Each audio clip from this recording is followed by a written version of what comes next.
ទីតាំងឋានសួគ៌នឹងផែនដីយើងនឹងយ៉ាងបោកចោលចេញនេះជាកន្លែងដែលមានអត្ថកម្បាំងបំផុតនៅសាលាថៃគីរបស់យើងម្ចាស់តូច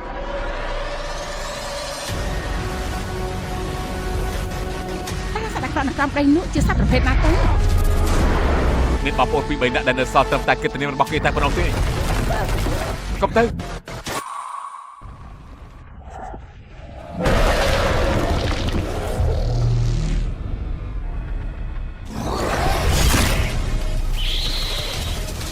យ៉ាងសម្រាប់ជីវិតយិនសម្រាប់សេចក្តីស្លាប់យិននឹងយ៉ាងស្លាប់ចំនួន9